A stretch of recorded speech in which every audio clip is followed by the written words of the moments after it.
Today, we'll be exploring one of the most southern states in America, Mississippi. This state is rich in amazing places, such as the Vicksburg National Military Park, a Civil War battle site, Biloxi Beach, a perfect spot for coastal relaxation. Animal lovers will definitely appreciate the Marine Mammal Studies Institute. History and architecture enthusiasts will be captivated by the town of Melrose, which boasts many stunningly beautiful homes. And undoubtedly, the Biloxi Lighthouse is an excellent place for photography. But the brightest star of the state is, of course, the renowned University of Mississippi, commonly known as Ole Miss, where our story unfolds. During the summer, when academic activities on the university campus come to an end, it becomes especially quiet. The few students who remain over the summer attend extra lectures during the day or prepare on their own for the next academic year, and in the evening, they invariably visit local bars and nightclubs. Among these students was Ellie Kostial. She was an upperclassman and stayed on campus over the summer to improve her knowledge in certain subjects. Recently, she passed an important exam for her class, Introduction to Retail, at summer school, and was planning to celebrate this with her friends. A small bar with pizza and daiquiris on Oxford Square is particularly popular among the youth, so it's always filled with people and resembles an eternal party. The dim light, loud music, and a rainbow selection of various drinks make it a place where bartenders know many of the customers by name. On the evening of July 19th, Ellie Kostial met up with friends at this bar. They talked and had fun, but Ellie seemed tense and spent the whole evening messaging someone on her phone. Then she had a couple of cocktails and discreetly left. This was one of the last places where Ole Miss student Ellie Kostial was seen in public. On July 20th, 2019, around 10:30 a.m. during their routine patrol, police officers discovered the body of a young woman. It was found near an abandoned fishing camp by Sardis Lake, approximately 30 miles from the university. At the scene, the victim was found with 9 gunshot wounds to her back. Investigators collected 11 shell casings at the scene. A purse containing a driver's license and a student ID belonging to 21-year-old Alexandria Kostial, a University of Mississippi student, was found nearby on the roadside. Alexandria Kostial, affectionately known by friends and family as Ellie, was born on September 11th, 1997, in St. Louis, Missouri.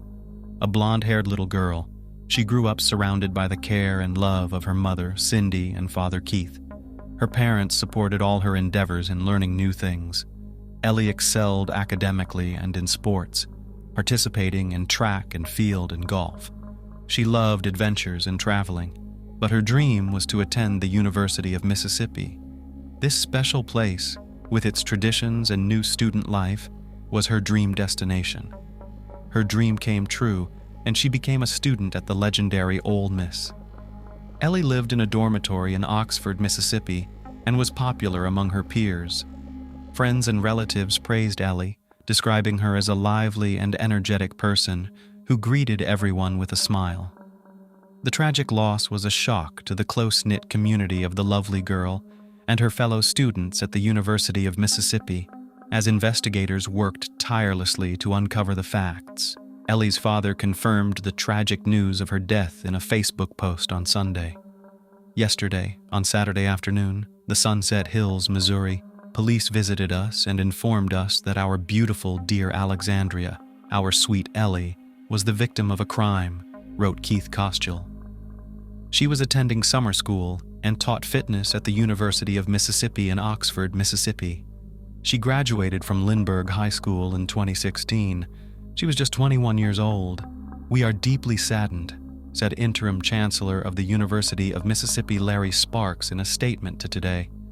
Ellie was a valued member of our student community. Lafayette County investigator Jarrett Bundren told CBS on Saturday morning, "A white female was found on the ground with multiple gunshot wounds to her back. I'm working on this case and it's heartbreaking, the girl who was shot so many times." According to sources, a local resident walking their dog reported hearing gunshots early in the morning between approximately 2:15 and 2:30 a.m. Initiating an investigation, police immediately gained access to the rented apartment where Ellie Kostial lived. Although the victim's phone was missing, her Apple Watch was discovered in the room.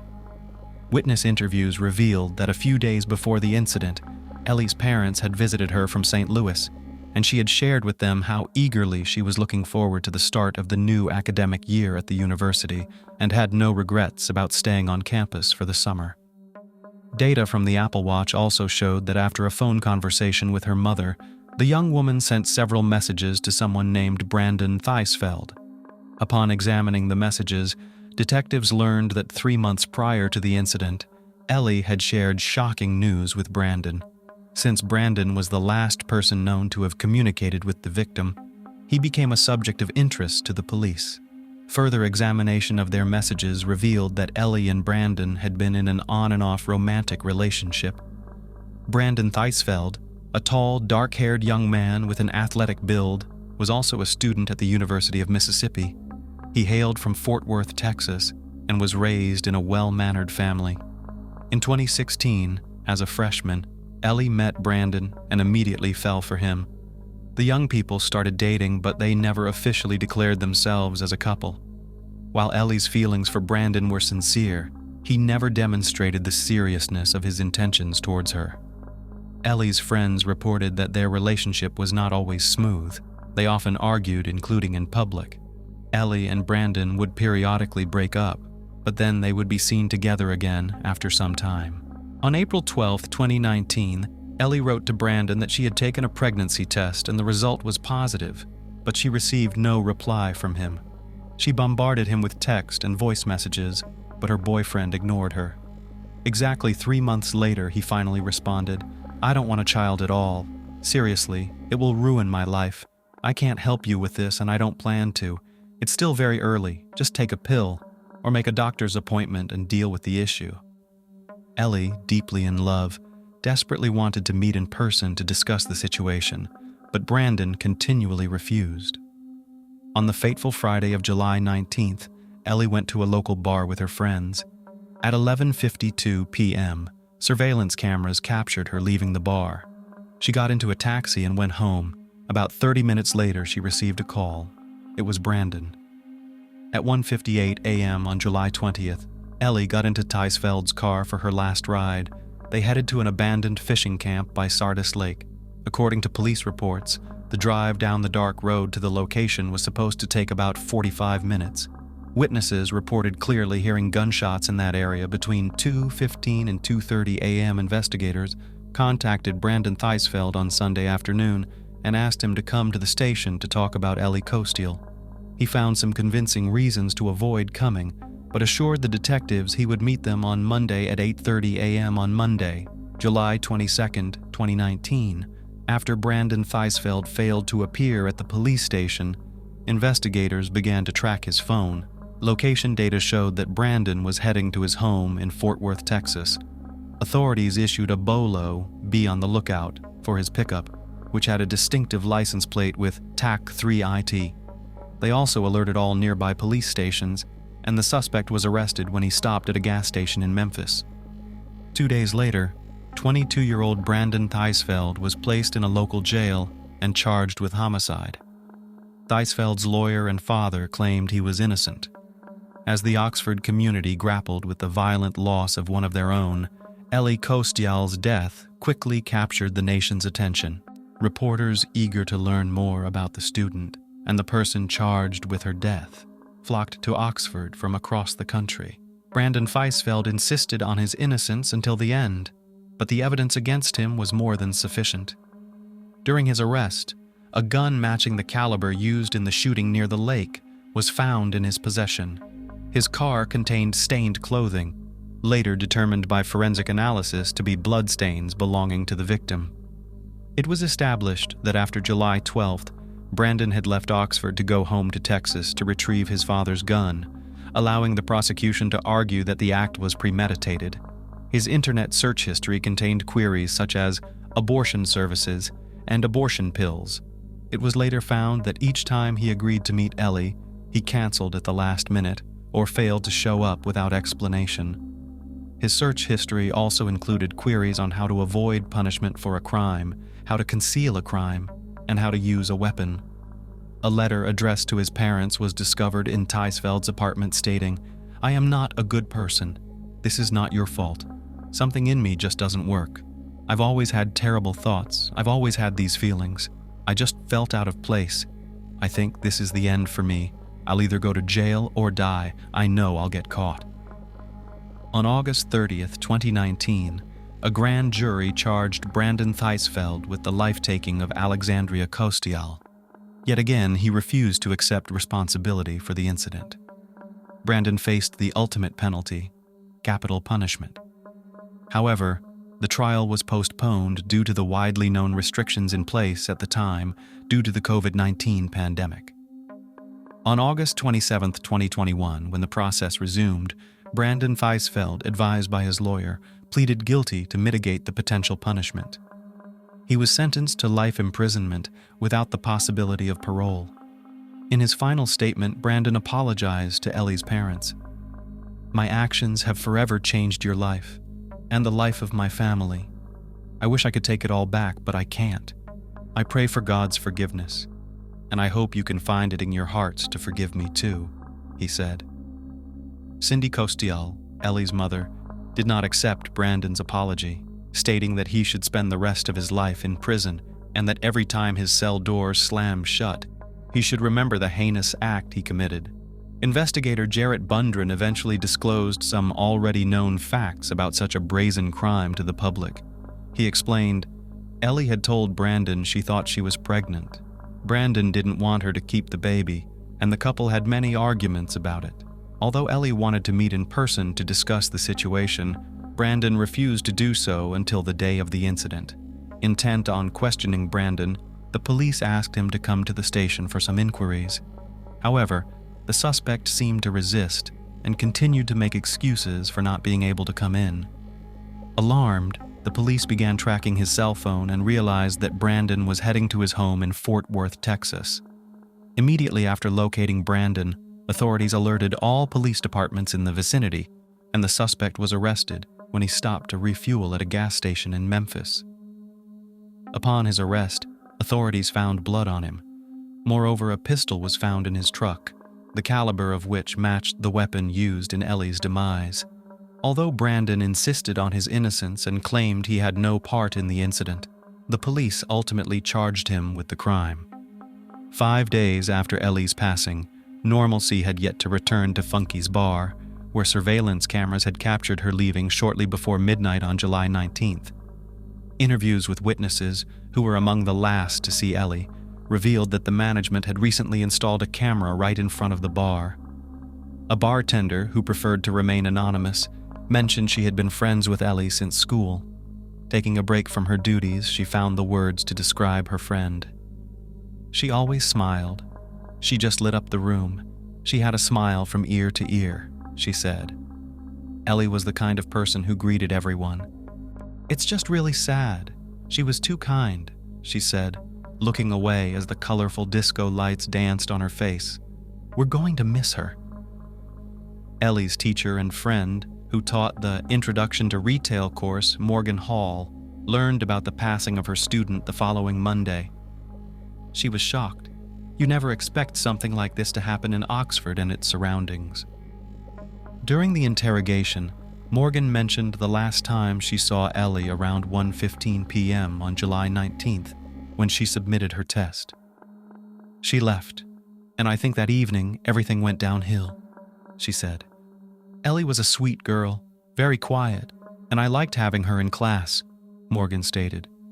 After hearing about the student's demise, Morgan immediately went to the administrators to figure out the best way to deal with the situation.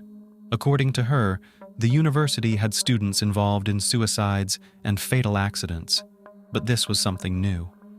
Morgan Hall briefly mentioned Ellie's passing in class. Counselors were ready to assist and were available on campus during that period. Anyone who wanted to postpone their final exams for a few days could do so if they needed time to grieve. "My heart goes out to her parents and all her friends," she said. "Parents shouldn't have to bury their children. That's not how it's supposed to work." As it turned out, Ellie Kostial, in her need for support, had told friends that she was pregnant with Brandon Theisfeld's child. Her sisters knew she was pregnant and that she had told Brandon, said a classmate. He was very upset about it, about how it would ruin his life and future. He was angry that she wouldn't have an abortion. She said, "No, I don't believe in that." Another friend mentioned Ellie trying to end her pregnancy through unhealthy methods, like long walks, drinking a lot, and using forbidden substances. She was 17 weeks along. She was struggling with it. Brandon knew about it, but he was seeing someone else. He wanted her to end the pregnancy. I think morally she didn't want to, said Ellie's close friends. He was terrible, and then she would break up with him. Or he would break up with her in anger, and then come back to her saying, I'm sorry. And she always took him back. Ellie Kostial's shocked friends and classmates struggled to cope with the news and paid tribute to their friend on social media. It's just hard for me because when I see her face, all I can think about is what she went through, what she thought, what she said her friend Emma Pascoe. It's very, very difficult. On Twitter, one of Ellie's classmates wrote on July 23rd that for years, they had to listen to Ellie and discuss in detail the issues between her and Brandon. He pursued her for many years, using her for his own interests during that time. I spent countless nights holding Ellie, wiping her tears as she cried over this monster for many years, said the now deleted post. You deserve hell, a disgusting excuse for a person.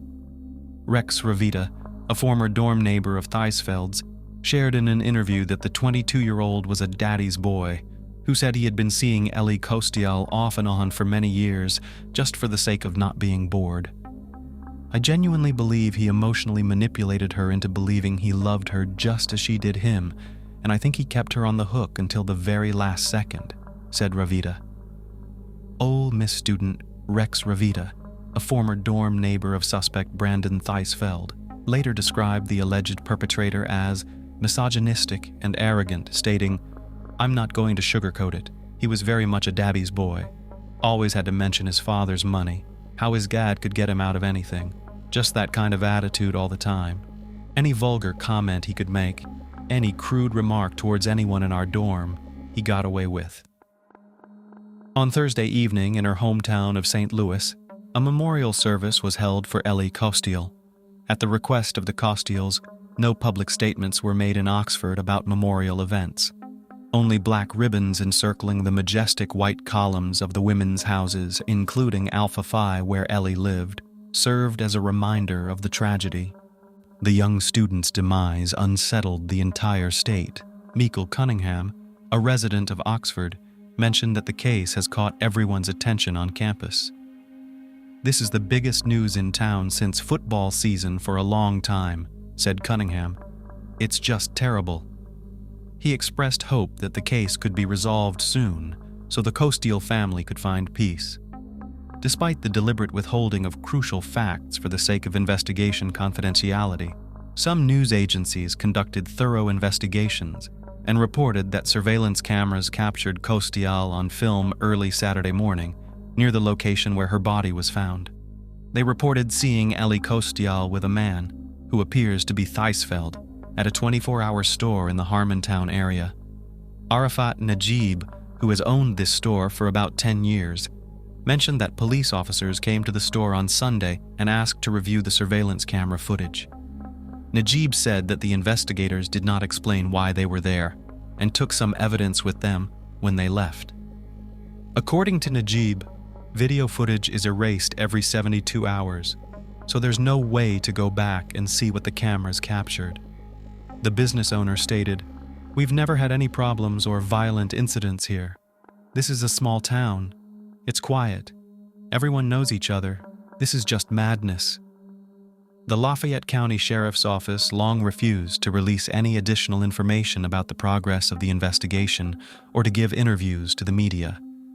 Rocky Kennedy, the Lafayette County coroner, mentioned that there's a reason officials are not saying much. This isn't a story that everyone will see until it reaches court, he said. Certain delicate details in this case are tools to ensure that the person who committed this act is brought before court, convicted, serves the appropriate sentence, and is held accountable for what they've done. Kennedy said the media attention on this case has been overwhelming, but it doesn't change the nature of his work. "Every case I handle is important," said the coroner. "I try to give the same attention to every family who's lost someone. They've lost someone they loved." Michelle Miller, also involved in investigating Ellie Kostial's case, raised questions about missed warning signs in relationships and whether her demise could have been prevented. Brandon Theisfeld was charged with the crime. He faced the death penalty after being accused of Ellie Kostial's demise and alleged abduction. Despite delays caused by the COVID-19 pandemic, justice was served. Eventually, in August 2021, he pleaded guilty to first-degree murder and received a life sentence. Judge Kelly Luther sentenced him to life imprisonment, and he will have the possibility of parole when he turns 65. Brandon Theisfeld is currently incarcerated in the Mississippi State Penitentiary in Sunflower County, Mississippi. At the trial, when the verdict was read, Brandon Theisfeld showed some emotions and sincerely admitted to his involvement in the demise of Ellie Kostial. He acknowledged his guilt in the demise of Alexandria Kostial and was very emotional when he apologized to both her family and his own. A significant fact in this case was the finding of the forensic examination, which established that Alexandria Kostial had never been pregnant.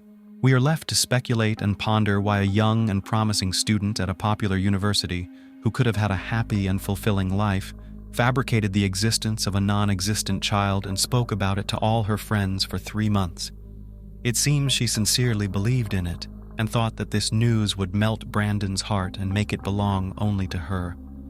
Unfortunately, a miracle did not occur. Her parents and friends are still mourning their dear Ellie. A horrific crime in an upscale London neighborhood.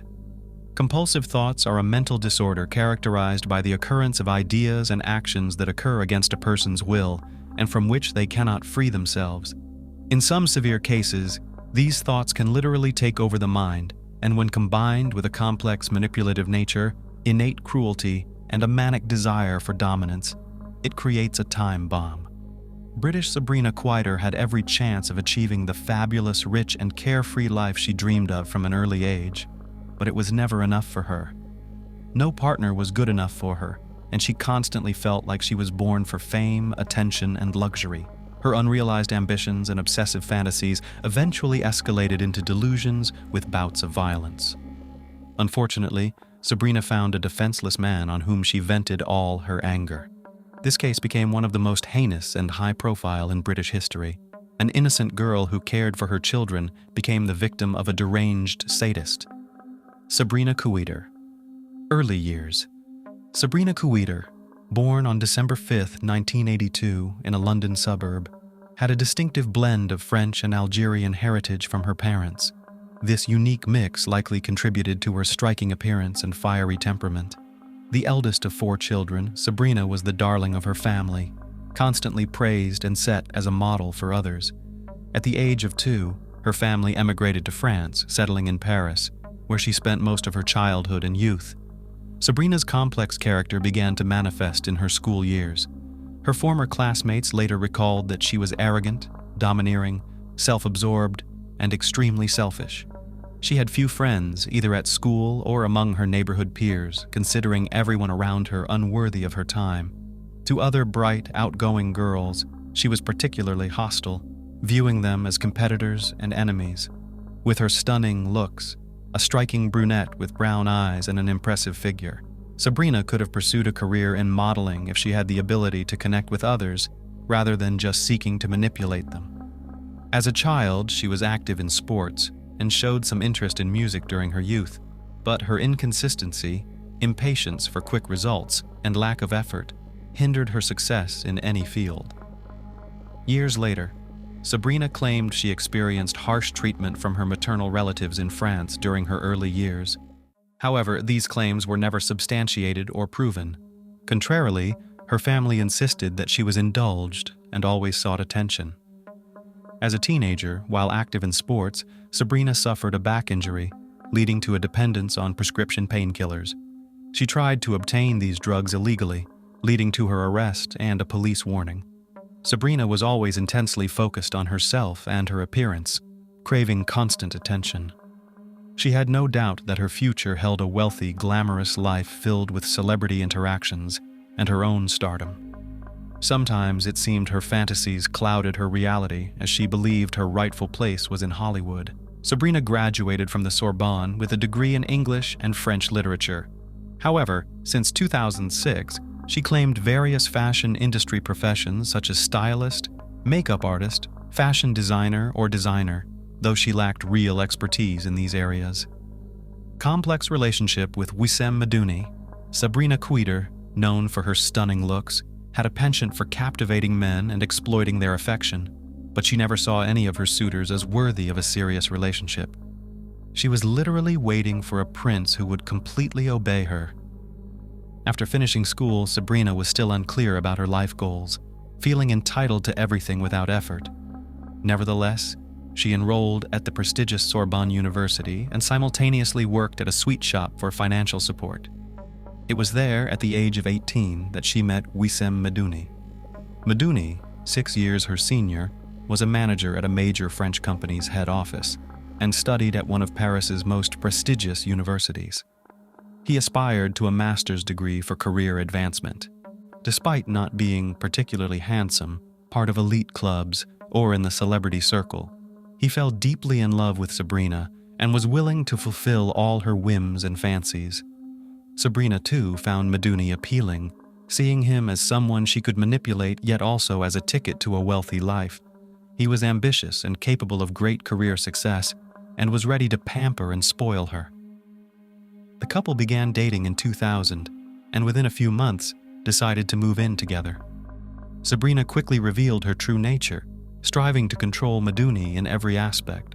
If her demands were not met, she resorted to tantrums, manipulations, and even physical violence. Moreover, she soon started openly cheating on Medouni, not bothering to hide it or justify her actions.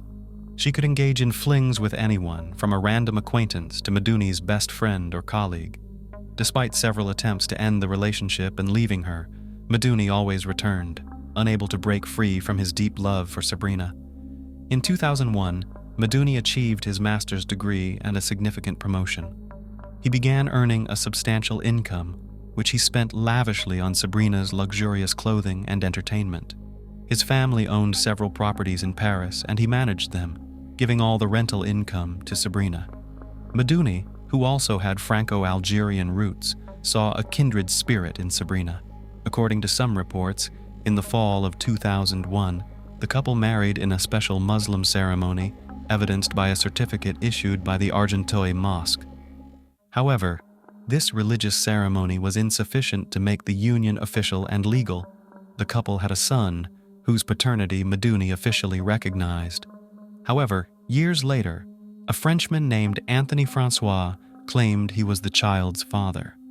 Francois, a witness in Queeter's trial, described her as volatile, unpredictable, promiscuous, and manipulative. Relocation to London. In 2008, the global financial crisis hit hard, leading to the bankruptcy of the company where Wissem Medouni worked, resulting in the loss of his high-paying job. It was around this time that Sabrina Queeter developed a fixation on moving to London. She made the move without much consultation with her partner. Left with little choice and hoping for a new career start in one of the world's major financial hubs, Medouni followed her to London. Once in London, Medouni found employment in a major English bank. However, Sabrina struggled to find her footing in the fashion industry. Her aspirations to become a designer, model, or makeup artist were hindered by a lack of skills, experience, and formal education in these fields. Consequently, she had to lower her expectations. Over time, she worked in various capacities, including as a nanny, in a call center, a cafe, and even tried her hand at network marketing. Romance with Mark Walton. Sabrina Queeter's quest for love took a turn when she rekindled her teenage passion for music, adding the titles of musician and composer to her resume. Despite her enthusiasm, Sabrina struggled to find professional opportunities in the music industry. She attended numerous auditions and social events, hoping to make valuable connections. At one of these events, Sabrina fortuitously met Mark Walton, a renowned musician, songwriter, and one of the founding members of the famous Irish boy band, Boyzone. After leaving the group, Mark became a successful producer and music mogul, collaborating with artists like Jennifer Lopez, Jessica Simpson, and Lady Gaga. By 2016, his net worth had exceeded $1 billion. Mark was precisely the kind of person Sabrina had dreamt of meeting, her ticket to a world of fame and luxury. She managed to impress Mark with her beauty and charisma. He was captivated by her and openly admitted falling in love at first sight, unable to think of anyone but the stunning woman. Their relationship progressed rapidly, and Sabrina made efforts to remain pleasant and endearing, quickly ending her relationship with Meduni as she saw a promising future with Mark. His previous relationship and child were no deterrent for her. Within weeks, the lovers moved in together, residing in a luxurious house in an upscale area of London. Mark took on all the expenses, including the rent for the lavish house chosen by Sabrina. For several months, Sabrina lived the opulent life she had long aspired to, socializing with celebrities, attending elite events, wearing couture clothing, and even appearing in glossy magazines. However, managing Mark proved challenging for Sabrina, as she feared losing him. She couldn't control her nature for long and soon began to show jealousy towards every woman around Mark. Sabrina's demands increased over time, seeking more gifts and luxury. Mark indulged her with designer clothes, jewelry, and outings to high-end restaurants and clubs, but it was never enough for her. The couple's home had a high turnover of staff and nannies, as Sabrina's paranoia led her to believe they were either stealing or attempting to seduce Mark. Her irrational behavior eventually drove Mark to his breaking point. In 2011, he ended the relationship and left for California, leaving Sabrina with nothing. Losing Mark also meant losing the lavish lifestyle she had enjoyed. Sabrina started giving interviews, accusing Mark of cruelty, violence, and substance abuse. She called him, crying, begging him to return, and even threatened to take her own life, but none of these tactics brought him back. Who is the father of the second child? After realizing she had lost Mark Walton, Sabrina Kuiter reached out to her ex-partner, Wissem Meduni. Meduni, whose career was flourishing as a bank executive, immediately forgave and accepted her back, still harboring feelings for her. They resumed living together. Shortly after reuniting with Meduni, Sabrina discovered she was pregnant. She quickly informed Walton, who, through his lawyers, expressed willingness to provide for the child and Sabrina, offering a monthly allowance. However, Walton insisted on a paternity test post-delivery to confirm his fatherhood. Sabrina's refusal to undergo the test, which could have secured her substantial regular payments, hinted at her uncertainty about the child's paternity. Instead of agreeing to the test, she demanded Walton double the proposed allowance. Upon his refusal, she declared war on the musician. Sabrina took to social media, spreading false claims that Walton was obsessed with her, insanely jealous of Meduni, and was physically threatening them. She accused Walton of breaking into their home, assaulting Meduni, scaring the children, and sexually assaulting her in unnatural ways. However, she couldn't substantiate her claims as Walton had a solid alibi, being in the United States since their breakup. After Walton filed a defamation lawsuit and the police threatened action against her, Sabrina temporarily ceased her accusations against the ex-boyfriend. She settled in Wimbledon, southwest London, with Meduni and their 2 children, leading a seemingly quiet life as the conflict appeared to be resolved. French nanny Sabrina Kuiter, unaccustomed to managing household chores and finding it challenging to handle 2 children, decided to hire a nanny who could also assist with housework. She posted a job advertisement online and personally conducted interviews. Most candidates did not meet her expectations, and those who did not stay long in her household. A young French woman named Sophie Lyonnais responded to the advertisement. At the time, 19-year-old Sophie was in her provincial hometown in France, so the interview was conducted via video call. This modest, unassuming provincial agreed to all terms: childcare, household help, and cooking for a symbolic weekly pay of £50, including full board and lodging with the employer. Sophie was born on January 7, 1996, in the small town of Troyes, situated between Auxerre and Sens. Her parents, Catherine and Patrick Lyonnais, were simple workers, leading a modest, if not poor, lifestyle. After finishing school, Sophie obtained a diploma in childcare but did not wish to work in her province, aspiring instead to move to a big city. Known for being shy, quiet, and plain in appearance, but very kind and open-hearted, Sophie was loved by those who knew her. Due to poor vision, she wore glasses, which she was somewhat self-conscious about. During their conversation, Coder realized that Sophie, the plain Jane, would be an ideal target for her manipulations. Moreover, Sophie was eager to gain experience and good references, thus willing to work for minimal wages. To Sophie, Sabrina seemed like a serious and reliable employer, a fact she shared with her parents before departing for London. As kind employers turned into sophisticated sadists, initially things seemed to go well for Sophie Leonette, who naively believed that working for the Queders would be an excellent start to her nanny career. She quickly bonded with the children, managed household chores as per her contract, and had enough time and resources to improve her English and explore city attractions. This peaceful period lasted several months and all seemed well. Problems began when Maduni lost his job, and the family's only stable income became the monthly child support payments from Walton. Sabrina again demanded increased payments from Walton, who in turn requested a DNA test to confirm his paternity. The family faced serious financial issues, struggling with expensive rent and basic living expenses. Sabrina, unwilling to cut back on her luxuries and desperate to maintain her socialite lifestyle, became irritable and aggressive, often taking out her anger on the young nanny. The couple attempted to start a bakery business with their last funds, but it failed. Sabrina then turned to Walton, asking for a substantial amount of money to launch her clothing line, only to be met with a categorical refusal, leading to tears and complaints about poverty. Sabrina frequently complained to Lionette about her ex-lover, and the nanny tried to console her employer. What happened next varies depending on the source. According to one version, Huiter conceived a plan to use Sophie as a weapon for blackmailing Walton. She intended to portray Sophie as Walton's accomplice and lover, supposedly planted in their home to disrupt their lives and endanger the children. Sabrina claimed that the provincial fool was in love with Walton, who used her as a tool for revenge.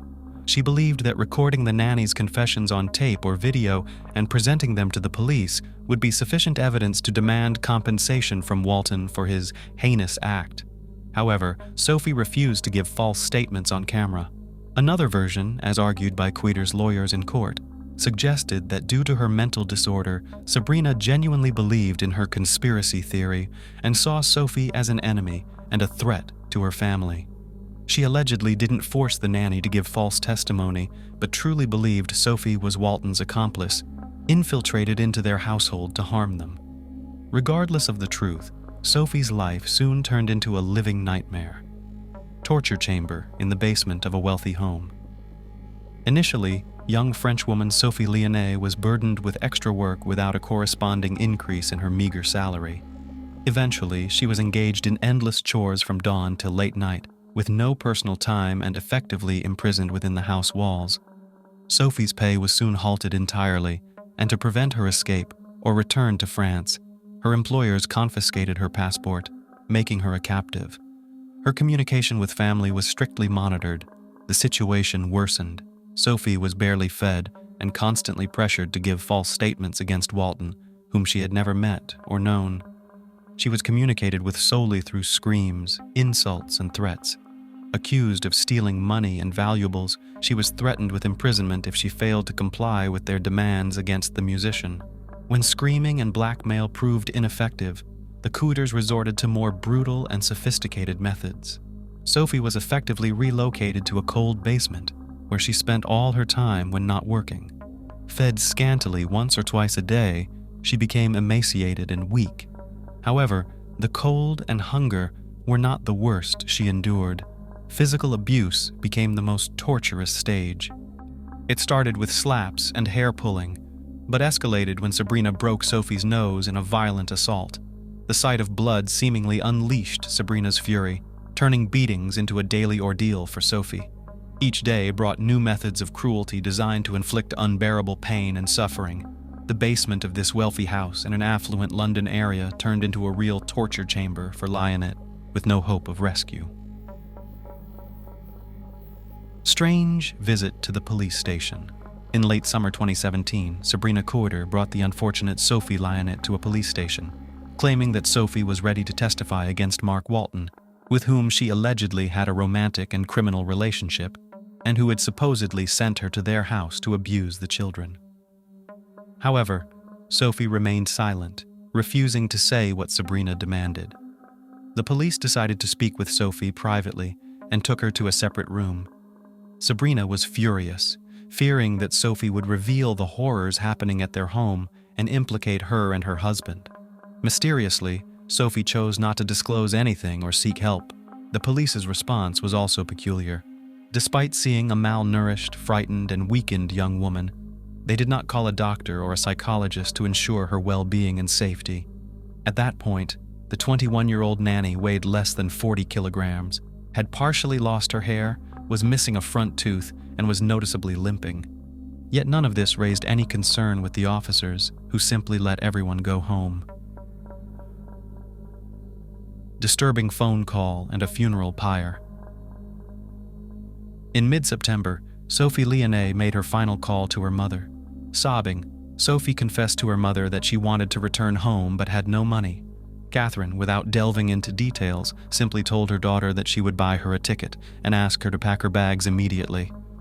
This was the last time she would hear Sophie's voice.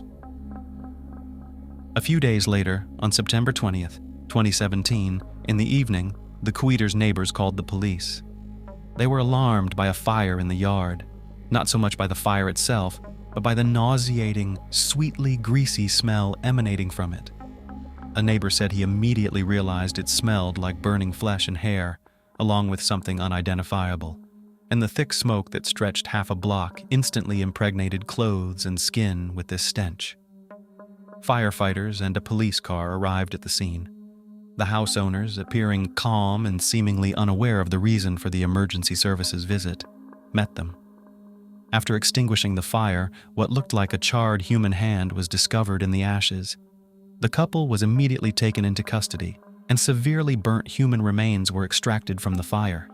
The gender and age of the deceased were indeterminable, but soon the body was identified as Sophie Lionette's, recognized by the melted metal frame of the glasses embedded in the skull, which Sophie always wore.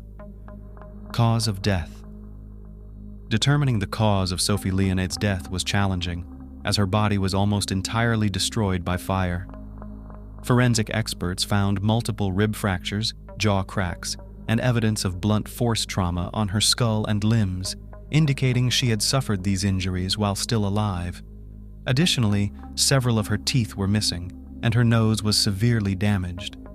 It became clear that Sophie had endured prolonged and brutal beatings, resulting in broken bones and knocked-out teeth.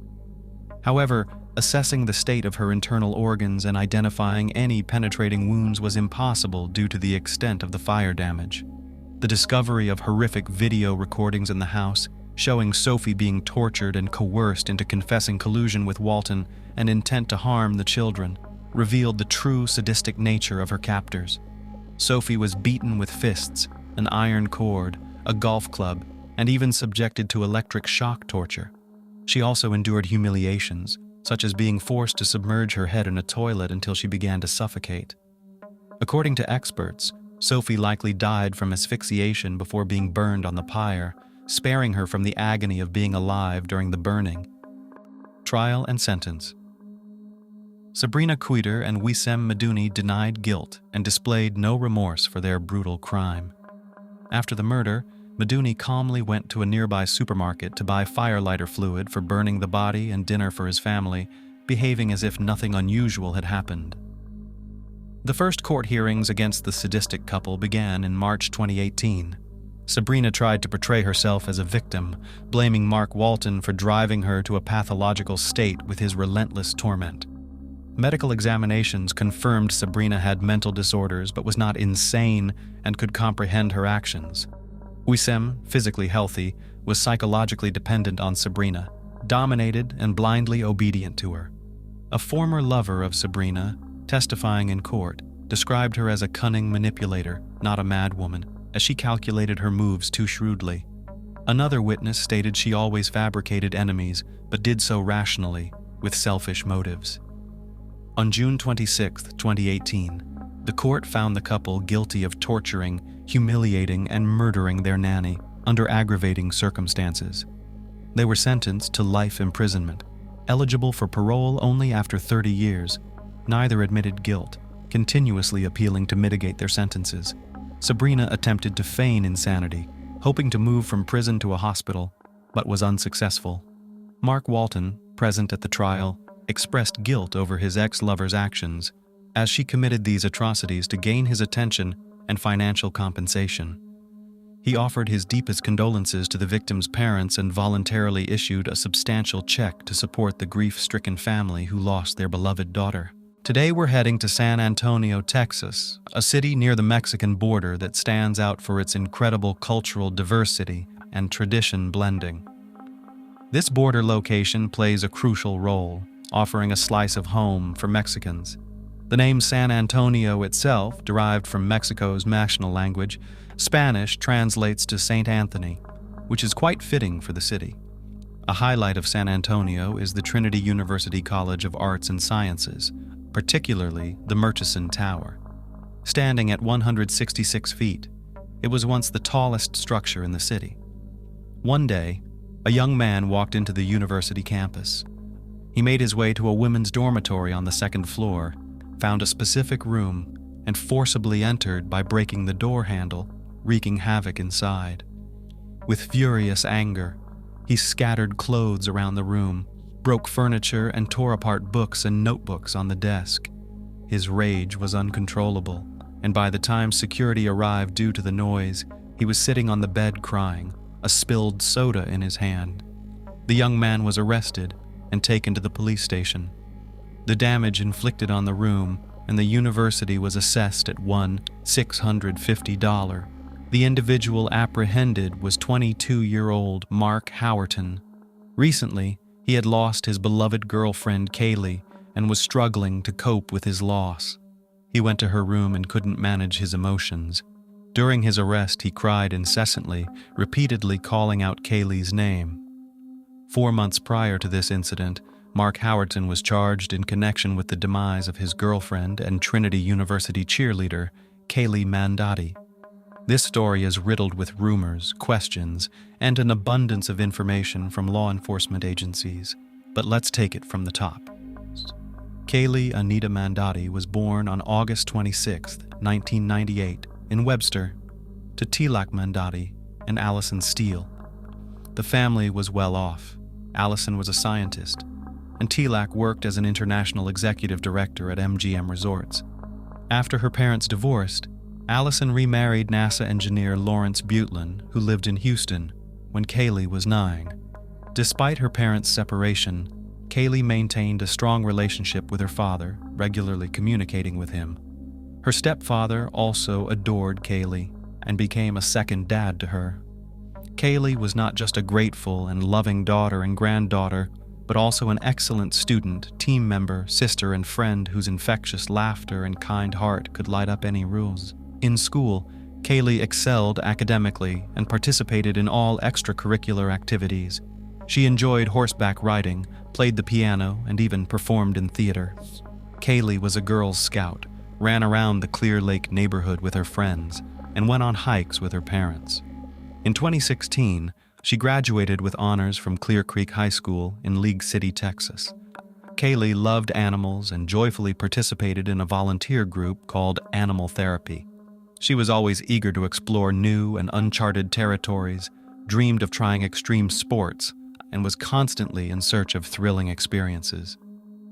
At 19, the slender, dark-haired Kaylee was already a sophomore at Trinity University in San Antonio, where she was studying communications. She was well-liked with many friends and led the football team's cheerleading squad. Her vibrant and radiant beauty attracted many admirers. One day during a football game where she was cheering for the Trinity team, she met 22-year-old Mark Howerton. The tall, bright athlete and professional baseball player failed to catch Kaylee's eye at first. Since she was smitten with Jet and paid no attention to anyone else. But Mark fell for her at first sight, captivated by her large black eyes and the charisma that set her apart from the rest of the cheer squad. Their first meeting didn't go well, nor did their second. However, Mark persisted, and by September 2017, they officially started dating. From the beginning, their friends and acquaintances deemed them an ill-matched pair, as both were too emotional and quick-tempered. Their relationship lacked compromise, marked from the start by tumultuous arguments and confrontations. The young, passionate couple was constantly jealous and quarreled often. Friends who observed their relationship reported that Kaylee frequently had bruises on her arms and legs. A close friend also shared about an incident that deeply frightened her. Kaylee once asked her to retrieve her mobile phone from Mark because she was too scared to do it herself. The situation escalated to the point where Mark became aggressive, brandishing a gun and threatening violence. Kaylee was aware of her boyfriend's jealousy and temper, but always reassured her friends and asked them not to publicize their loud arguments, since she admitted she wasn't entirely innocent either. However, around 1 a.m. on September 24, 2017, Kaylee's roommates couldn't stand it anymore and called the police. They heard loud noises coming from Kaylee's room and a man yelling and threatening violence. The responding officer found Mark alone in the room. Kaylee declined to press charges, stating nothing had happened and it was just a lover's quarrel. But her friends believed Mark was using controlled substances, leading to uncontrollable outbursts of anger. He once threatened to throw Kaylee off a balcony. Her friends reported this to the police as well. Their relationship was like an ocean. During a storm, the waves were tumultuous, but in calm weather, they were blissfully in love. On October 29th, Mark and Kaylee went to the Malaluna Music Festival in San Antonio. It's one of the largest music festivals focusing on Gothic, modern industrial, and dark wave music, attracting over 10,000 people annually. Malaluna is a hotspot for partygoers and those seeking solitude, as it's easy to blend into the crowd and disappear within its bounds. Mark and Kaylee had a great time partying with their friends throughout the evening. However, the unexpected arrival of Kaylee's ex once again drove Mark to the edge. They had a major argument and left the festival early. That was the last time their friends saw them that night. 6 hours later, deep into the night, Mark's black Mercedes pulled up at a hospital. He rushed out of the car, desperately waving and calling for help. The medical staff found a semi-nude girl in the front seat, unconscious. The car was in disarray, Kaylee's clothes were scattered about, and she sat slumped forward like a lifeless doll. Kaylee was moved onto a stretcher and taken to the emergency room. Mark informed the hospital staff that they had consumed illegal substances prior to attending the festival. This information aided doctors in treating her for a potential overdose. She was then transferred to another medical facility in Kyle, Texas, where a nurse specialized in intimate assault cases examined her and discovered additional bruises on her arms, legs, and ear. A forensic examination determined that blunt force trauma to the face and head was the cause of demise, indicating Kaylee had been the victim of a fatal assault. Consequently, police initiated an investigation to find the individual responsible for Kaylee Mandati's loss of life. Mark was the primary suspect since he was the last person seen with Kaylee that night, yet there were no concrete pieces of evidence linking him to the crime. However, Mark cast suspicion on himself. With each subsequent police interview, he altered his account of events, drawing investigators' attention. Surveillance footage captured him and Kaylee in locations Mark had failed to mention. Furthermore, conversations with Kaylee's friends and family members revealed his tendency towards aggressive behavior towards her. One of her sisters even expressed being terrified of him. The police uncovered alleged incidents of violence between the couple, including Mark hitting Kaylee's head against a car window and trashing her dorm room at Trinity. Upon learning about Mark's previous assaults on Kaylee at the university, her parents were devastated. The mother of the slain Trinity University cheerleader, Kaylee Mandotti, filed a lawsuit against the institution, alleging it failed to take necessary steps to protect her daughter from her boyfriend's attacks, who is accused of causing her demise in a fit of jealousy. The lawsuit was filed in the Bexar County District Court on behalf of the mother, Allison Steele. The former boyfriend of her daughter, Mark Howerton, is also named as a defendant. The suit claims that Howerton assaulted the 19-year-old from League City and was ultimately responsible for her fatality. According to the lawsuit, Trinity staff, its administration, and campus police were aware of Mark Howerton's erratic behavior during their relationship. It alleges that the man threatened to break Kaylee Mandotti's face or inflict serious bodily harm. But the university took no action in the weeks leading up to her demise to protect the young woman. A spokesperson for Trinity University declined to comment on the lawsuit's allegations, citing the ongoing legal process. Trinity University's failure to respond to numerous reports of harassment, cruel treatment, intimidation, domestic violence, and gender discrimination led to the tragic end of the sophomore. Allison Steele's statement also mentioned that Kaylee Mandotti's tragedy could have been prevented had Trinity intervened as it should have. The university ignored its own policy on investigating and responding to potential cases of violence and harassment in relationships, as stated in the lawsuit. After an incident in the dorm room, Mark was issued a criminal trespass order, banning him from the campus for a year, yet he repeatedly violated it. Additionally, detectives discovered many stories of Mark's violent behavior towards Kaylee during their relationship. For instance, one of her sisters recounted that he threatened to throw her off a balcony during an argument, while another claimed he also threatened to shoot some of her ex-boyfriend's brothers with his gun. Based on all these statements against him, the police were able to issue a warrant for his arrest, after which he turned himself in. In February 2018, following the discovery of Kaylee's room in disarray at the university, Mark Howerton surrendered to the police. He faced multiple charges including criminal acts, intimate violence, and abduction. However, he pleaded not guilty to these charges. The first trial regarding Kaylee Mandotti's demise began in December 2019. Prosecutors argued that Mark, known for his volatile temperament, fatally assaulted Kaylee Mandotti in a fit of rage. They also claimed that he transported her for nearly 6 hours before taking her to the hospital.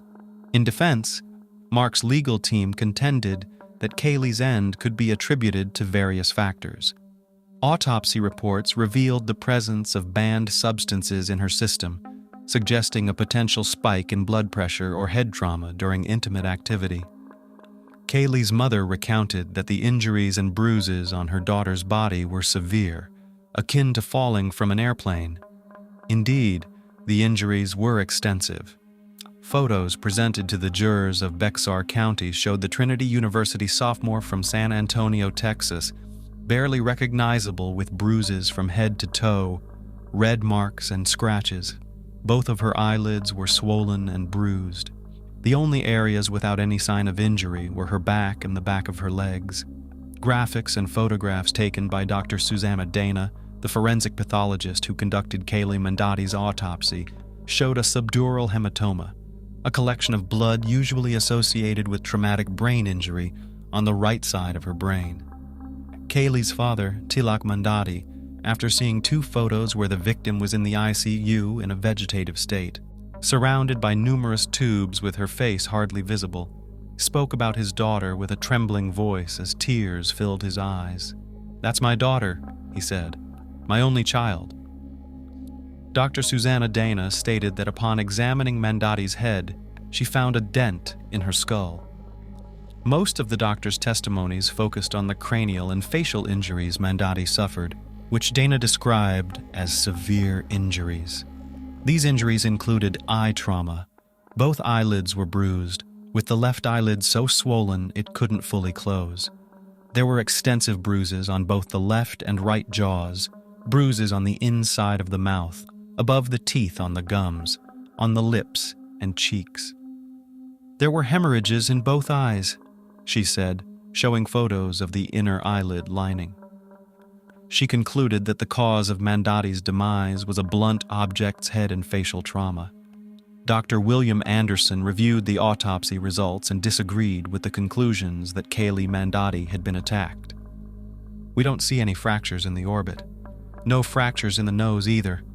We don't see any fractures on the face. This indicates that there was no frontal assault.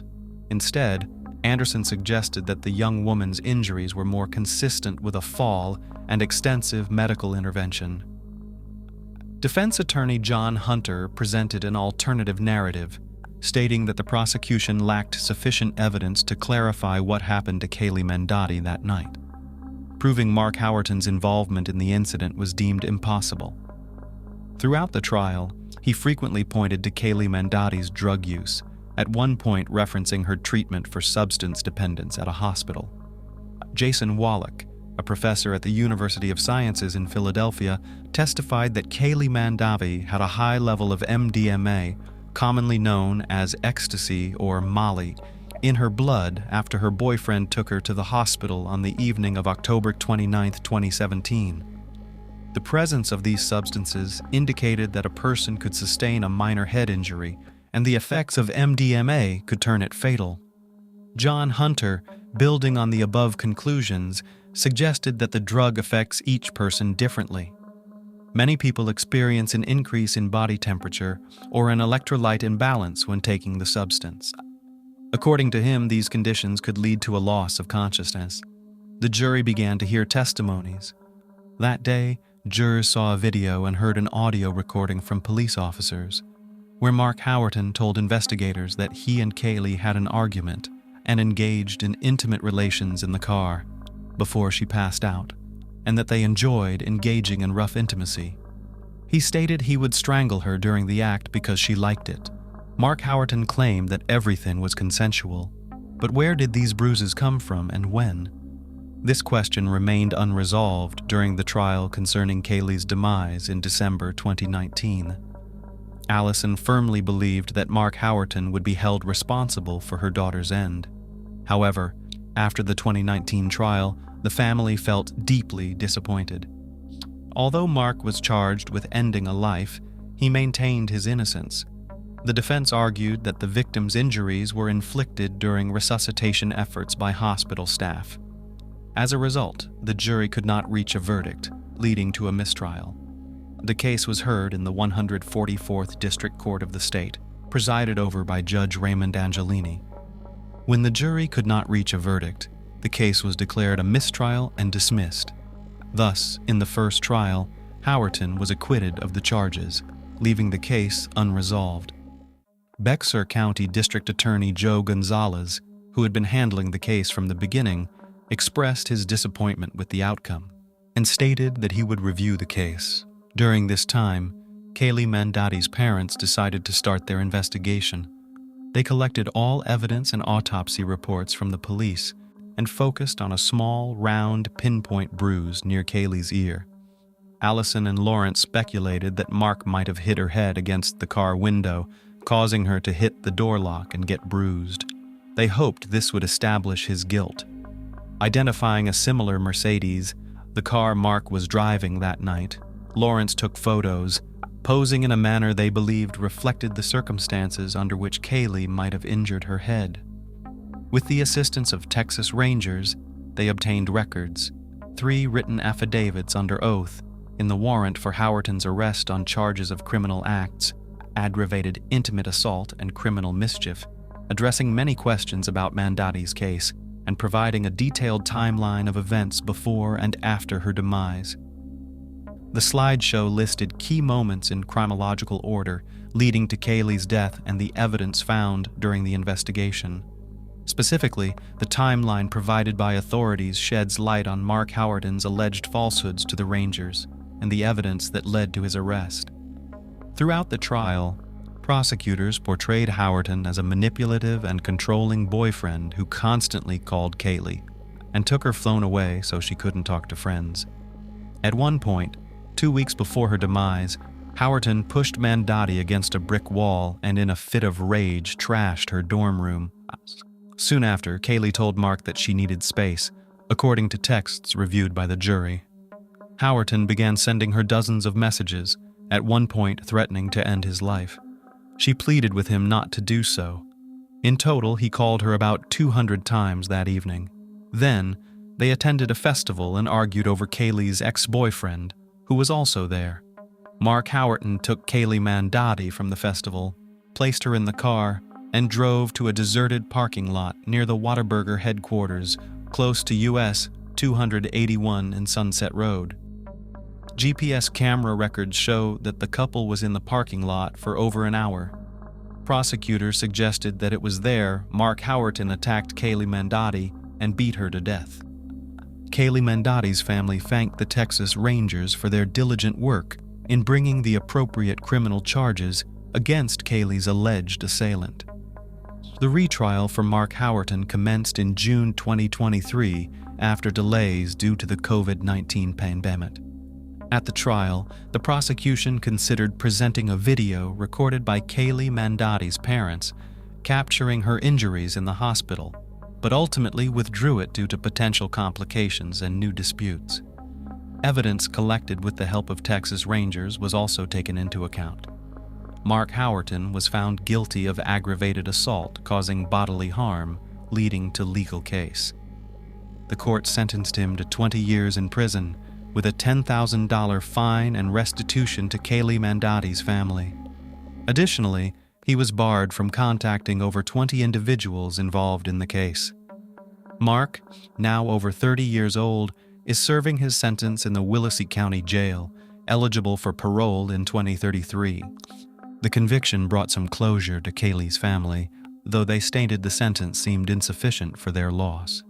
In the second trial, Mark Howerton faced charges including aggravated assault, causing serious bodily harm, in addition to the initial charge of manslaughter from the first trial.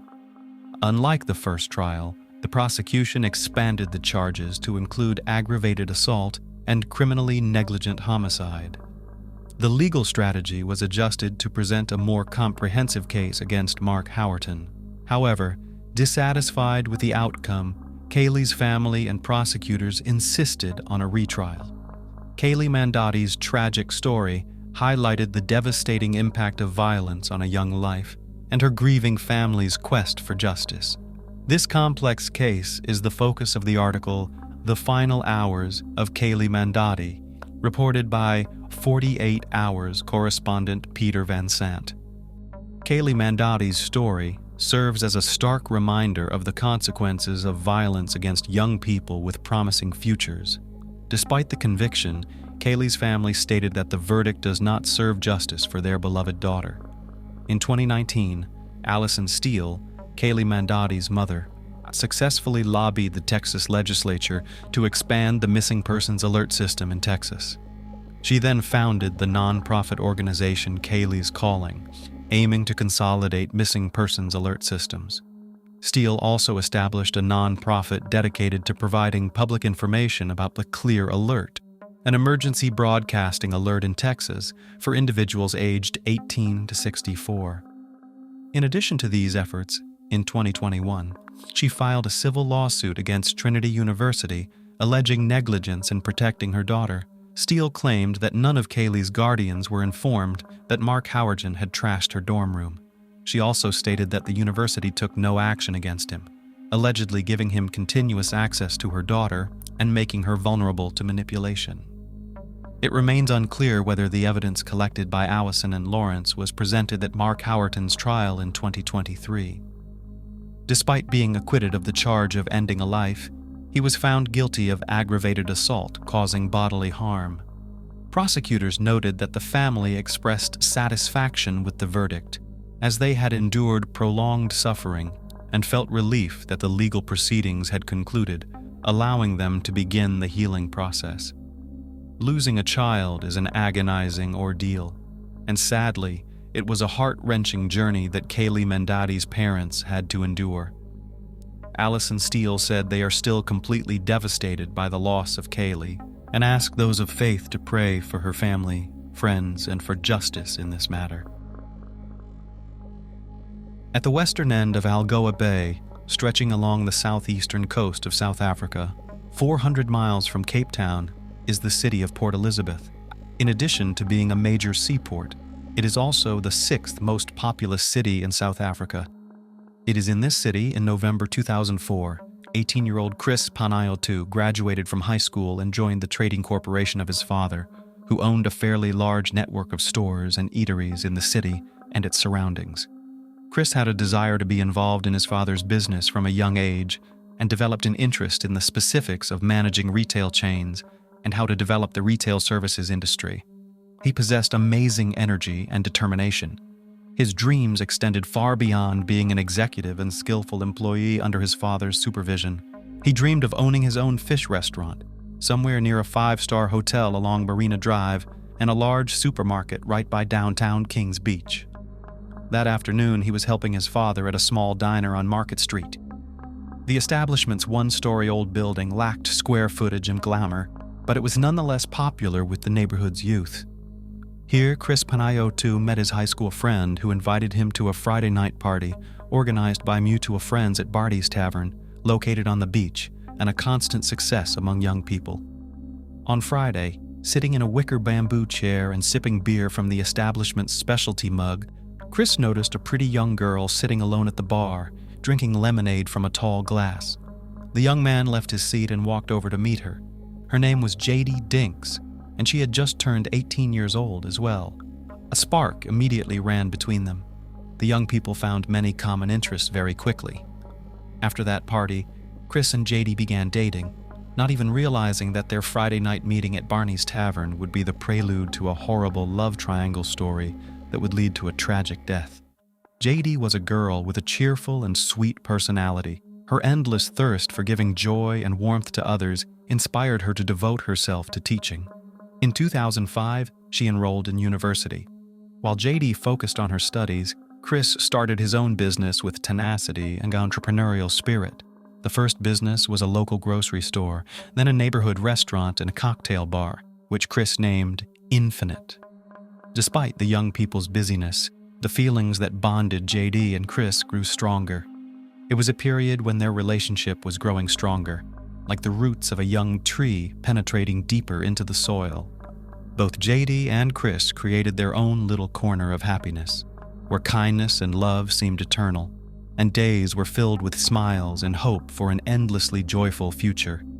However, over time, the lovers began to have problems in their relationship, or rather, one female problem. At first, Chanel Coutus was an employee of the store. She maintained with her employer, Chris Panayiotou, only business relations. But everything changed after a year.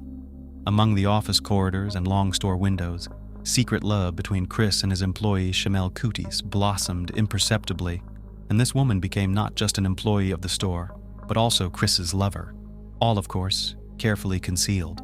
But employees, working next to this couple, could not help but notice the delicate hints of their affection for each other.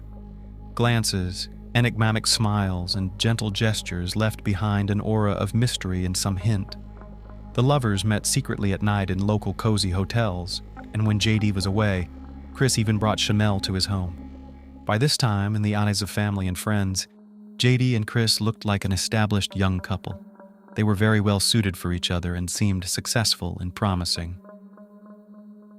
J.D. had graduated from university and got a job at an elementary school on Nelson Mandela Bay, and Chris's business was doing well. Finally, they were officially engaged and began living together. Nevertheless, Chris's connection with Chanel continued. Chris's father, Kostial Panayiotou, was terribly upset on the one hand and furious on the other with the unexpected news of his son's secret affair with a sales clerk. He could not understand how Chris, dating the intelligent, kind, and decent J.D. for 8 years, on the eve of the wedding, could behave so immorally. Costa found his son at Infinite celebrating his engagement with friends. That's where the heated conversation took place. Costa promised to disinherit Chris if he continued to date Chanel. Chris vowed to his father that he would leave Chanel, but in fact, continued his affair with Coutus. All this time, J.D. had no idea about her fiancé's affairs on the side. Therefore, Chris and J.D. were safely married in 2012. Soon, J.D. received an invitation to work at Rebecca College. Chris, spending serious money to support 2 women, gave his business its first blow. His finances dropped significantly. Expensive gifts to his mistress, spending on fancy hotel rooms, and treats all did not add to the profitability of the business. Over the next 3 years, Chris became increasingly estranged from his wife, continuing his affair on the side, thus destroying his business and family. JD felt that there was loneliness in her life and that Chris had her on the back burner, with no time to pay attention to her. The young woman shared with her friends a heavy sense of disappointment in her relationship with her husband. All her efforts to restore the former harmony did not lead to anything. Realizing the futility of her actions, by September 2014, JD realized that she was on the verge of a nervous breakdown. On September 21st, she decided to address herself by writing a letter in which she shared her deep feelings. In the letter, JD clearly expresses her desire to be loved and have a normal marriage. She emotionally expressed her feelings and experiences of wanting to be loved by her husband and her desire for close, warm relationships and support. She longed for a normal man who would take care of her and with whom she could build a healthy relationship. JD expressed in her frank letter her frustration and dissatisfaction with her husband's behavior of hiding things from her. This caused her to feel a sense of distrust and uncertainty. She described her state as if her heart had been taken from her and it had been torn and trampled. JD also expressed a desire to spend more time around her husband. In the early spring morning of April 20th, 2015, a Monday, a rented car with 3 stout guys inside stopped near the gate of Staring Gled village where the young Panayotu couple lived. Their attention was drawn to a fashionably dressed young woman who was impatiently waiting for someone standing by the roadside. 2 of the trio had already started to open the car doors to get out of the car when the driver, who was left behind the wheel, gave them a command to stay in their seats. They watched through the tinted glass of their car as a black BMW parked beside her.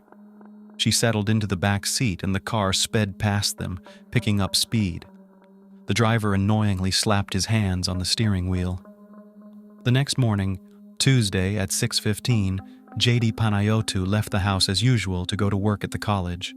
It was no more than a 40-minute drive to her place of work, and she was waiting for her friend and co-worker Cheryl in her BMW to go there. She glanced absent-mindedly at the curb where she spotted yesterday's car with tinted windows. Cheryl was running late. JD pulled her cell phone out of her purse with the intention of calling her friend. In her sideways vision, she saw 2 figures coming toward her from the roadside bushes.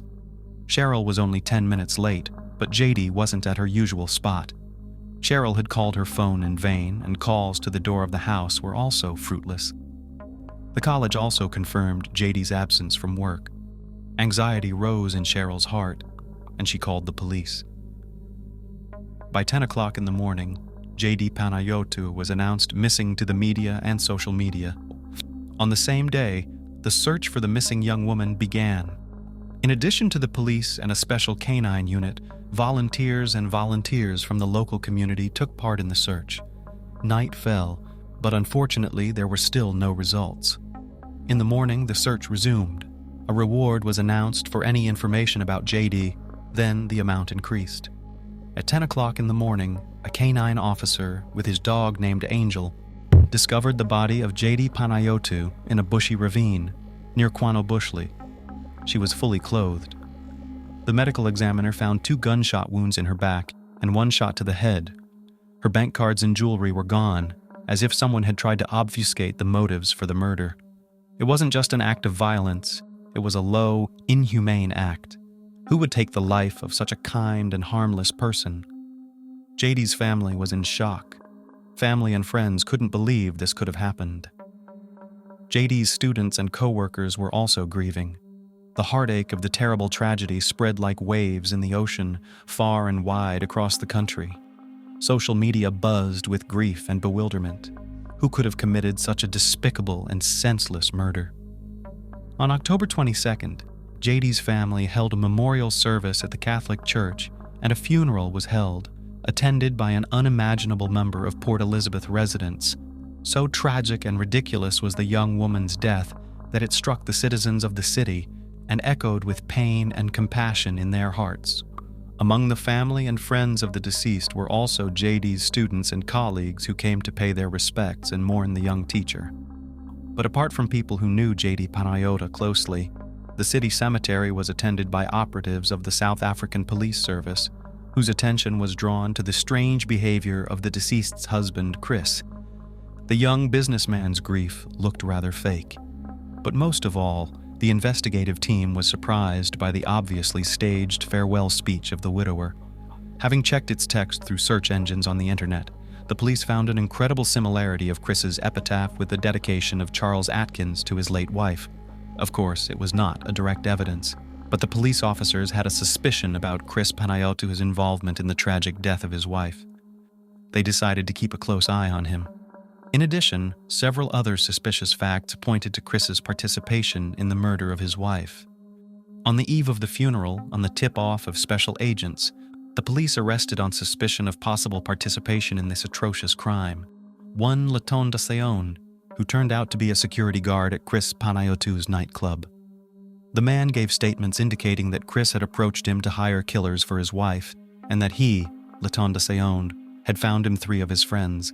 Police also learned that on the day of JD's murder, someone tried to use her bank cards twice. After examining bank surveillance tapes, detectives found images of 2 men who Latonda Seon identified as his hired killers. Latonda actively cooperated with law enforcement, and they decided to release him from custody on the condition that he complete the task of gathering evidence and Chris's confession to his wife's murder. For this, the authorities promised to commute Latonda Seon's sentence. Following instructions from the police, Latonda called Chris and summoned him for a confidential conversation, which was recorded with special equipment. In it, Panayotu revealed himself fully, which allowed the investigation to arrest Chris at night, 2 hours after the telephone conversation with Latonda. Soon, based on the detailed testimony of the detainee, 3 more suspects were arrested. After that, the picture of the crime was completely reconstructed by days, hours, and minutes. Chris ordered the hitmen to kill his wife, J.D. Panayotu, on the morning of April 20th, 2015, when she would be waiting at 6:30 a.m. for her co-worker Cheryl in a car that would take her to work. However, on this day, the perpetrators had a setback. Cheryl arrived to pick up J.D. in her car a little early to save her friend's life on that spring April morning. The killers were forced to reschedule the execution of the order for the next day, which proved more fortunate for them. On April 21st, J.D. appeared outside the gates of her community at 6:15 a.m., and the 3 criminals were already there, 2 of them in an ambush, not far from where J.D. usually waited for her colleague. Now the killers changed their plan. They did not kill J.D. near the housing estate, but decided to kidnap her, take her to another place, and execute their vile plans there. J.D. had no time to actively resist, so swift and unexpected was the attack. The 2 men grabbed J.D. firmly from both sides under her arms, depriving her of maneuverability, and threw her roughly into the back seat of a speeding car. The young woman was so shocked that she didn't even scream or resist. The 2 kidnappers were sitting on either side of her, and there was no way to get out of the speeding car. J.D. tried to offer the criminals money, but they had other things on their minds. After 30 minutes of fast driving, the car pulled off the dirt road into the woods northwest of the village. They led the young woman to a small ravine, and each fired a revolver once. The men then took the valuables and jewelry in cold blood and threw the body into a small ravine, hastily covering it with brushwood. The criminals then drove to a nearby ATM and withdrew $100 using the murdered woman's bank card. On the same day, they tried to withdraw cash again, but due to an incorrectly entered PIN code, the payment was not executed. Both withdrawal attempts were recorded by surveillance cameras. On October 11, 2015, the trial against Chris and the 2 mercenaries began and generated unprecedented interest throughout the country. The case was covered in all media with detailed details. The prosecution argued that the motive for the murder was financial debt and difficulties in supporting 2 women, Chris's wife and mistress. The trial revealed the key points of the case. Chanel Kutis, Chris's mistress, took the witness stand to testify about the lavish gifts Chris gave her. Her testimony also confirmed that she slept over with Chris when his wife J.D. was away and described their passionate nights at various hotels in the city. Various pieces of evidence were presented in court, such as records of calls between the hired killers and the bouncer of the Litondacion nightclub, ATM videos, and pictures confirming withdrawals, GPS coordinates of the location of the hidden car, and other evidence that pointed to the defendant's involvement in the murder. The court discussed the financial situation of Chris, who appeared to be having difficulty supporting both women. This created a motive to get rid of one of them. The mysterious death of the third defendant just before the trial began added to the mystery of the case. He may have been an important witness for the prosecution, or may have had information that could have been even more damaging to Chris and his co-defendants. The court concluded that there was sufficient evidence to support the involvement of Chris and the mercenaries in the murder. Their motivation was related to the financial problems and life difficulties of Chris, who decided that getting rid of one of the women would be the solution to his problems. JD's story is a true tragedy. Her life was too short and full of injustice. All the witnesses called by the court described JD as a kind and devoted woman. Her death was a loss to all who knew and loved her. The court clearly concluded that Chris killed his wife out of greed to avoid financial problems. This motive makes his act even more inhumane and cruel. Chris's actions show how some people can go to extreme lengths for their own gain. Chris, as well as the two hired killers, received a life sentence. This is a just punishment for such a horrible crime. Litondacion had yet to be fully sentenced because he went to cooperate with law enforcement. However, there are still some mysterious and unexpected 6 moments in this tragic story. The tragic death of Chris's father, Kosta Panayotou, on December 9, 2019, added more mystery and grief for the already existing tragedy. Chris's affair with a store worker and Kosta Panayotou's unwillingness to accept this choice of his son could have been a source of family conflict and tension. It is not yet clear who killed Kosta Panayotou and why. This horrific crime leaves many unanswered questions and adds an element of mystery to an already complicated situation. The situation of Chris Panayotou, who put his own interests and desires above the life and well-being of his wife and family, is one of intense outrage and condemnation. If his actions were related to the death of his father, it would add even more complexity to an already horrible situation. If Chris Panayotou had anything to do with his father's death, he should be punished for yet another crime. Either way, this horrible man now will never go free. Twins Daniel and David have always made all the important decisions together since they were kids. They both chose to work as mechanics, cheered for the same sports team, and often finished each other's sentences. No one could have guessed that one day the brothers would plan an almost perfect crime together. After all, even if the police had managed to find traces of DNA, the prosecutor would not have been able to convince a jury of Dan or David's guilt. Standard forensic DNA analysis, as of today, cannot distinguish between identical twins because they have virtually identical genetic profiles, and a jury will always have room for reasonable doubt. It took law enforcement officials 10 years to catch the brothers. It was only because David decided to make a deal with the prosecutor and testified against Daniel that the police were able to solve the case that will be discussed today.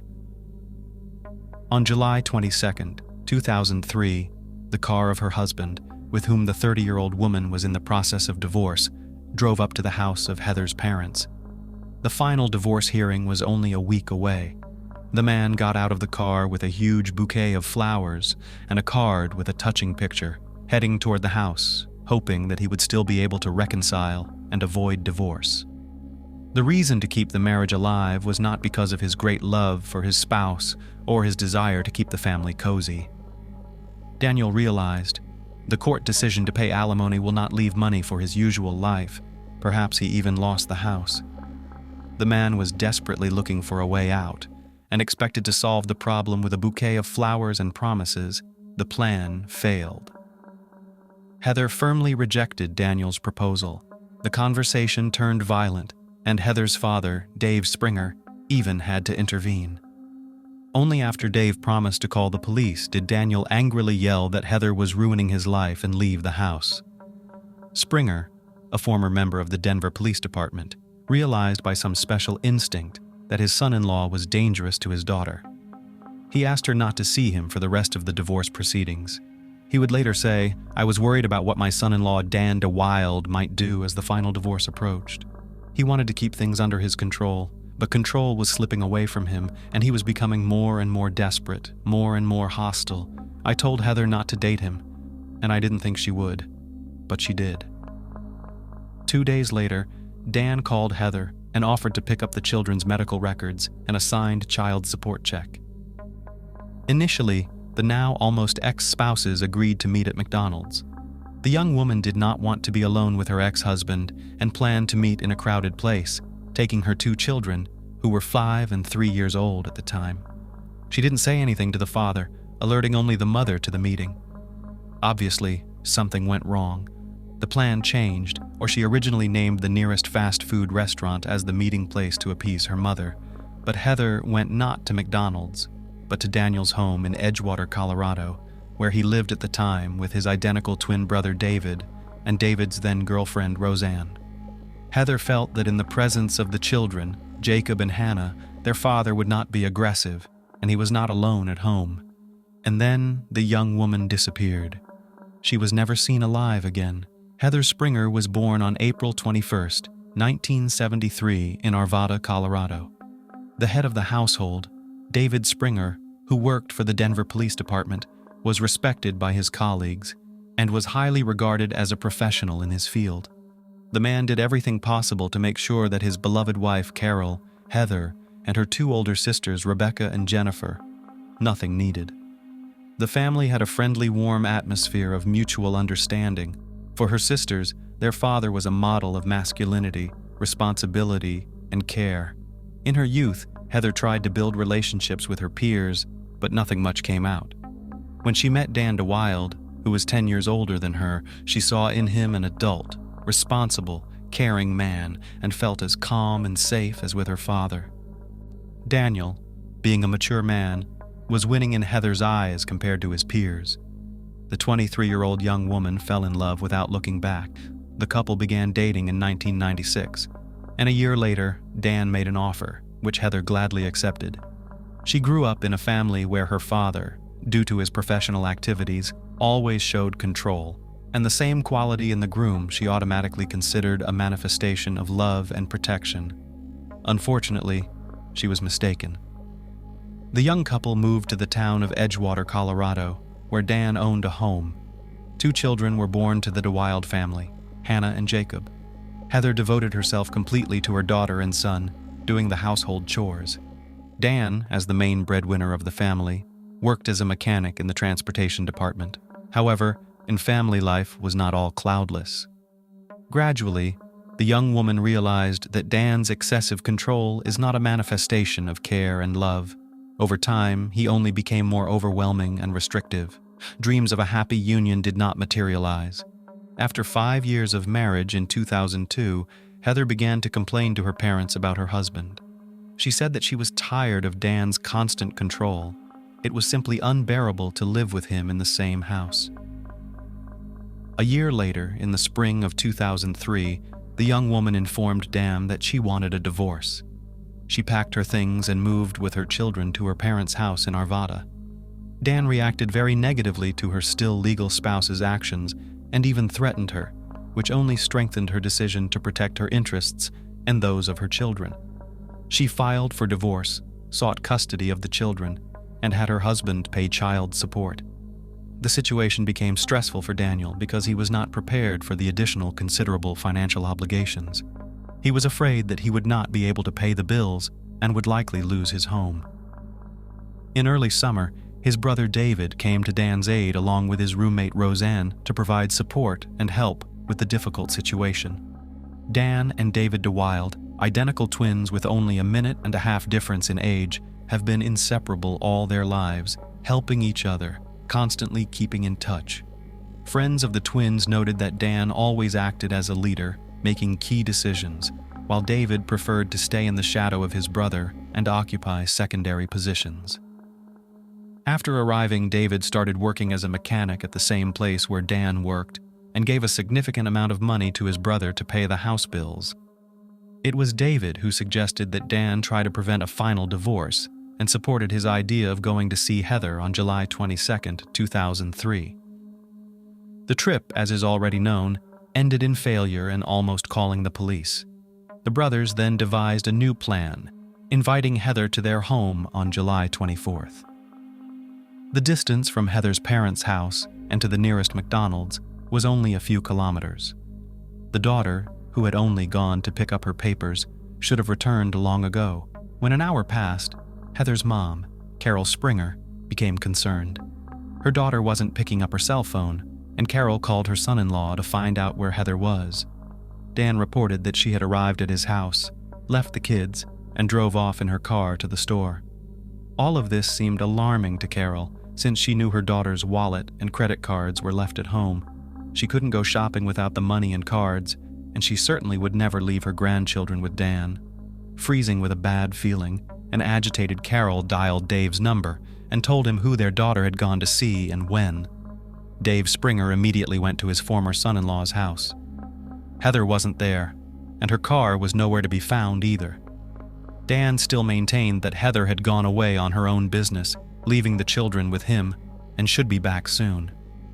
The grandchildren couldn't tell their grandparents where their mom was or where she had gone. Dave called the emergency services. With his experience as a police officer, he sensed that his daughter was in trouble. Soon patrol officers arrived at Dan DeWild's house. The officers inspected the area near the house and the house itself, which Dan allowed to enter, but found nothing suspicious outside or inside, then left. The only thing the officers were able to find out was that the medical records Heather had come for were at Dan's house, and the child support check was still unsigned. Dave Springer got behind the wheel of his auto and began driving the city streets, hoping to find his daughter alive. Passing intersections, he stopped his gaze on passers-by, looked at the faces of women, interviewed local residents, but the search was fruitless. The next morning, July 25th, Heather DeWild was officially reported missing. Detective Mark Kreider of the Denver Police Department joined the search for the woman. The detective took Dave's suspicions seriously.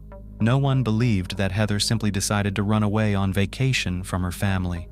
Already after the trial, Kreider told reporters, "Dave was obviously extremely concerned. The case was unusual because the daughter of a Denver police officer was missing, and that personalized the situation a little bit." Mark Kreider's first stop was the DeWild home. The detective arrived at the address, rang the doorbell. Dan DeWild himself appeared on the doorstep. He wouldn't let the detective into the house. Without DeWild's cooperation, Kreider had no right to inspect the house, which meant that important evidence could be missed. The detective asked what the reason for the refusal was, and why DeWild was unwilling to help the investigation if things were as he said they were. Dan replied that he had a personal attorney and would only answer questions in his presence. At that moment, David, Dan's twin, drove up to the house. Dan immediately called out to his brother, telling him not to engage in conversation with the detective. As Kreider watched, he realized that Heather's father was right. Daniel DeWild was hiding something. Why did he hire a lawyer if Heather just got tired of the family and left? He's not at all worried about the woman or looking for her, even though he swore his love for her a few days ago. Everything seemed as strange as possible, but the detective couldn't do anything without a warrant, and he had to leave.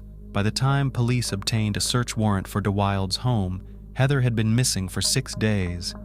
Inside the home, Kreider said, the task force found no evidence of a crime weapon, nor was there any indication that Heather had been in the house.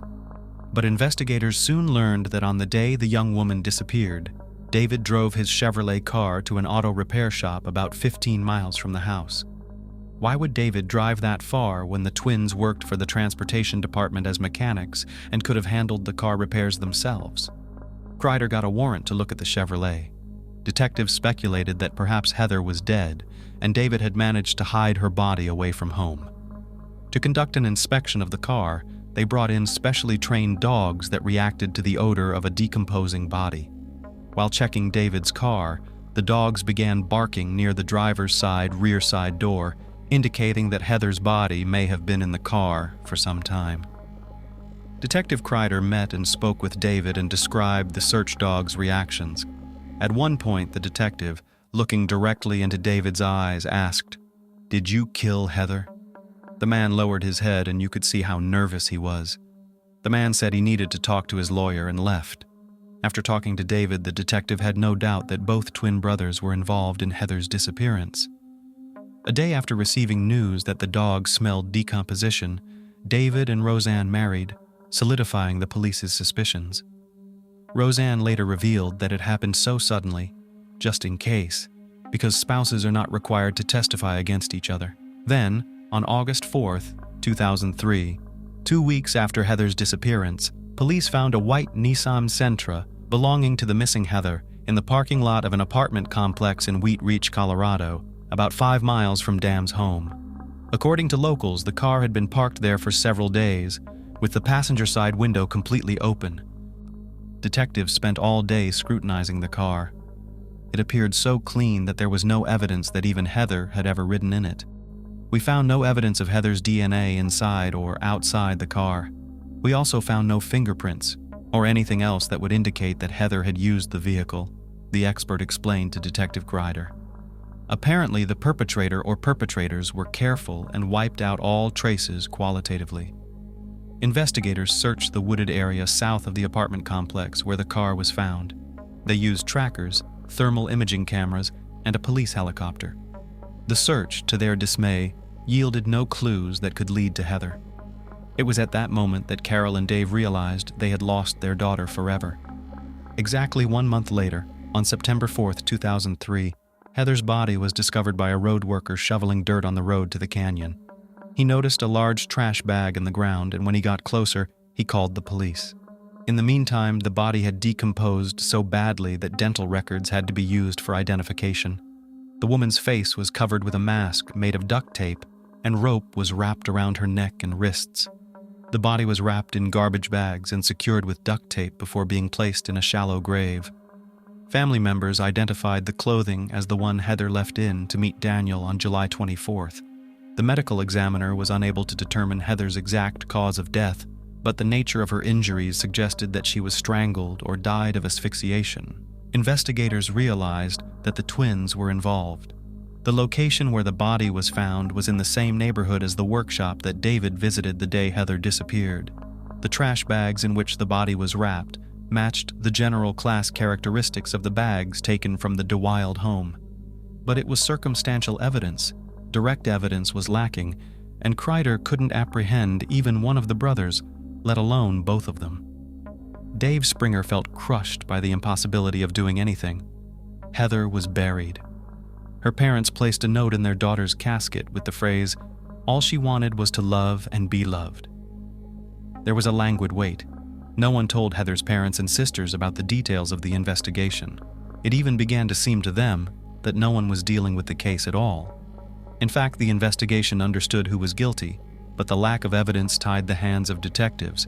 After 2 years, in 2005, in Denver changed the district attorney, who promised the Springer family to help in the investigation of the case.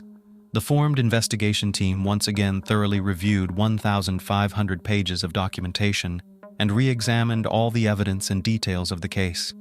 However, these efforts yielded no new results. There was no physical evidence. DNA analysis did not reveal any links between the brothers and Heather's death. Detectives believed that in addition to the brothers to the case could be involved, and David's wife, Roseanne, who also lived in the house. But as an official spouse, she had the right not to disclose information about her husband. And so another 4 years passed. Heather's family still did not find a place. The father of the deceased admitted that sometimes he screams at night. He was sickened by the fact that Dan was sleeping peacefully on the loose, while their entire family was facing daily injustice.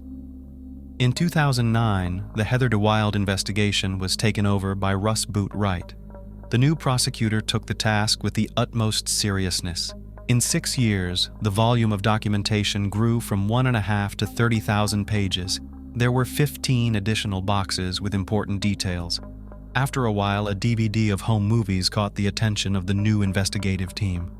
It turned out that during their marriage, Dan and Heather had engaged in unusual practices.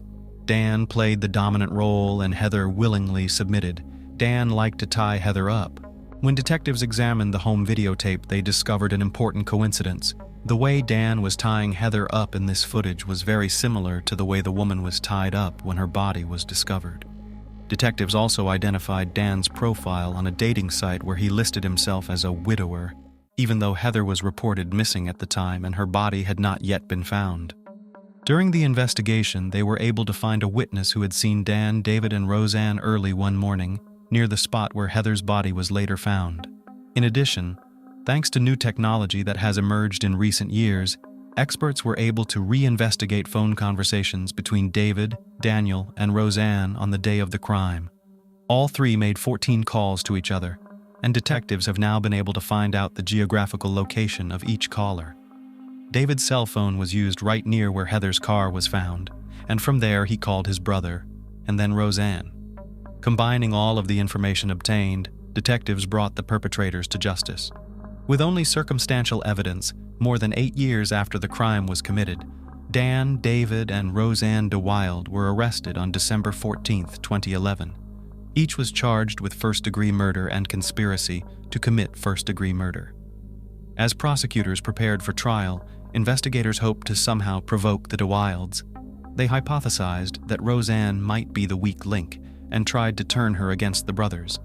It didn't work. The woman continued to claim that neither she nor the twins were involved in the crime. Dan, David, and Roseanne spent 8 months behind bars awaiting trial. The first to break down was David. 9 years after the crime, the man confessed that Heather took the life of his twin brother Dan. Maybe it was the arrest, the billing records, or maybe he really loved Roseanne and wanted to get her out of harm's way by making a deal with the prosecutor. Or maybe he just analyzed everything and chose freedom after 12 years rather than waiting a lifetime for sentencing. Either way, David took the deal. If it wasn't for his testimony, the brothers probably would have gotten away with the crime. David gave all the gruesome details. According to the man, his brother Dan began planning the crime back in April 2003, after he was ordered to pay child support. He carefully thought out every move he made. When Dan told David about his plan and asked for help, he said that in case of refusal, he would still get rid of Heather, but only alone. David admitted that he was afraid for his brother.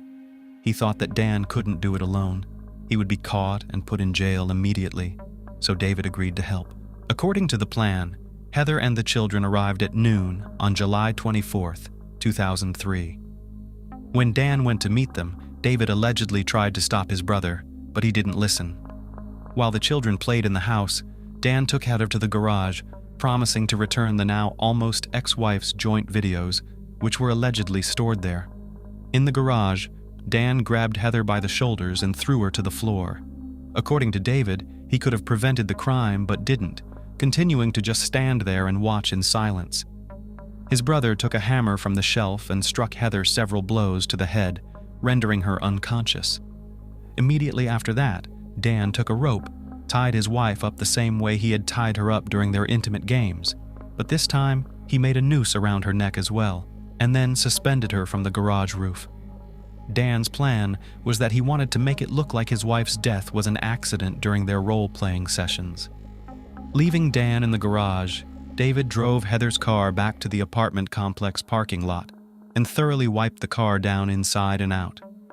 By the time David returned to the garage, his brother had already wrapped his wife's body in garbage bags and placed it in the back seat of David's car. David checked the woman's pulse and made sure she was dead. He then got behind the wheel of the Chevrolet and drove to the pre-planned location where he was going to bury the body. Heather might never have been found if it hadn't been for a transmission problem in the car that forced him to hide the body elsewhere on the way to the canyon. Because David had to stop by an auto repair shop to get his car fixed, the investigation got clues about the car's movements. When asked by the investigators how the brothers managed to get rid of all the evidence so professionally, David said that they regularly watched crime programs on TV, and they gave a lot of information on these issues. For example, they used double gloves to leave no traces. David DeWild had to take a polygraph to confirm the veracity of his testimony. After the test, prosecutors offered him a deal. David pleaded guilty to conspiracy to commit second-degree murder and received 12 years instead of life in prison. In November 2012, Daniel's trial began at the Jefferson County Courthouse. David testified, blamed the crime entirely on his brother, rehabilitated his wife Roseanne through his testimony, apologized for all the pain he had caused to Heather's family, and received 12 years. Daniel pleaded not guilty and continued to insist he did not know where Heather went after she allegedly left the house. His defense claimed that Heather took his brother David's life. After all, by his own admission, he was the one who disposed of the car and the body, but the jury didn't believe that version. They found Daniel guilty of conspiracy to commit a first-degree felony, but couldn't decide if he actually did it. Because of this, the judge set a new trial date. Just a month later, fearing he would end up in prison with no chance of parole, Dan accepted a plea deal, pleaded guilty to a second-degree felony, and waived his right to appeal. He was sentenced to 74 years in prison, which he continues to serve in Colorado State Prison. He will become eligible for parole in May 2045. His mandatory release year is 2084, when he will be over 100 years old. Daniel DeWild will likely not live to see that date. After the trial, prosecutor Raz Boot Wright said at a press conference, "Looking at the dynamics of what happened, it's pretty clear that Daniel set David up. He was in control of the situation. As for Mary Roseanne DeWild, we ultimately concluded that her knowledge of the events was less than previously thought. The case against her is dismissed as there is no reasonable likelihood of her conviction at trial. Roseanne continues to maintain that she didn't suspect anything and is waiting for David to be released." After Dan's arrest, Hannah and Jacob were taken into foster care by their own grandparents, Heather's parents. Dave Springer, Heather's father, has finally begun to sleep well at night. You have to admit that death can sometimes be around every corner, that no one can ever predict where this meeting will take place, in a warm home or on a dark and deserted street, or maybe, which certainly seems unlikely to many of you, even during a family dinner. However, there are exceptions to every story. Canny Ong's story is just such a story. Is this really possible? You ask. How could a simple family dinner end in a brutal murder that will shock all Malaysians, and the local authorities will even review the current legislation? Let's take a look at this case. Full name of the heroine, Canny Ong Lake Yang. She was born in 1974 in the Malaysian city of Ipoh, in a large family. And even though the city is considered a rather remarkable place for tourists, but Canny herself dreamed of something else, a prestigious job, traveling, and what else could a young woman dream of? Of course, all this couldn't just fall from the sky. She had to strive for her dream, and she understood that. First, Canny graduated from high school with a gold medal, then went to university in Hawaii, where she even got a degree in economics. The beginning was made, and it was necessary to develop further, and she, being already independent, went to Los Angeles, where she got a job in an advertising agency. The City of Dreams gave the young girl self-realization as a specialist in her field. It was there in 2001 that Canny met Brandon Ong, who, just like her father, was born in Singapore, but left there with his family to America as a child and was now rightfully considered an American. Young Canny and Brandon got married pretty quickly and moved to the neighboring city of San Diego. But only 2 years into their life together, there was an accident. Canny's father fell ill with liver cancer. Her father was going to have a serious surgery in Malaysia, and it was not quite clear whether he would survive after such an operation or not. So Canny quickly packed her things, and on June 1st, leaving her husband in America, flew to her father. Fortunately, the operation was successful. The disease receded. The doctors assured that B-Jen, as Canny's father was called, would live for a long time and would surely wait for grandchildren. Canny exhaled with relief. Finally, it was safe to return to her beloved husband and her favorite job. She took a morning flight to Los Angeles, and in the evening, Canny invited her extended family to a farewell dinner at their favorite restaurant called Monty's, where they had gone on holidays when Canny still lived with her parents. During dinner, Canny's mom suddenly didn't feel well, and her caring daughter offered to drive her home. In the parking lot, she looked for a parking ticket in her purse for a long time, and when she couldn't find it, she decided that she had simply forgotten it in the interior of the car. So Canny asked her sisters to watch her mother and ran to the car. She was gone for a long time. Her mother even decided to go to the car herself, but Kenny's car was not there, and neither was her daughter's. Then one of the sisters started to call Kenny's phone, but it, even more alarmingly, turned out to be switched off. The family knew Kenny very well. She couldn't afford to just disappear, and even if something had happened, she was sure to call and warn her family. But what could have happened in a closed parking lot, literally 300 feet from her family? Kenny's father went to the security guards and asked them to show the security footage. At first, there was nothing strange. His daughter walking toward the car, checking her pockets, looking in her purse for her keys.